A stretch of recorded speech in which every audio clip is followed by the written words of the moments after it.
紫光岩千层手撕糖火烧，我也没吃过，上网上查了查，也没有详细的做法，按我想象的做吧，看看是不是这样的。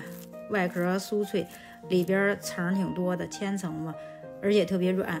今天先少做点试试。300克面，1克小苏打，2克盐，1克泡打粉，0.5克酵母，全倒里。180克热水，15克红糖，都放盆里和成一个光滑的面团。今晚7点10分直播间做烧饼，有时间您过来看一下哦。这面不粘手啊，有2分钟就揉光滑了。表面喷油锁水保湿，防止表皮干，然后扣上盆醒20分钟。把红糖擀碎，100克麻酱加60克红糖，也可以40克红糖加20克白糖。我这个用了60克红糖，不甜。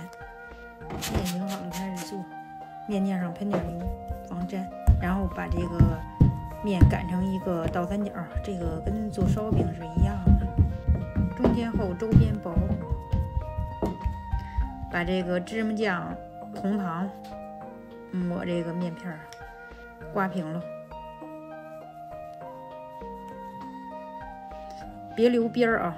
那个表面撒点面粉，那个防止那个糖化了流出来。从一头开始卷，卷的圈越多，然后出的层越多。收边呢，给它摁薄着点儿。人家专业把这边都切下去，专业的也是把2头都去掉。咱在家做就不用了。拿一个面镜，收口朝上，2个对折，右手大拇指摁中间，然后把不规则的包里边就可以了。这跟做烧饼是一样的，就这样，摁扁，放到烤盘里。烤盘这个油纸上喷点油啊，然后把这个火烧表面也喷点油，这样表皮更酥脆。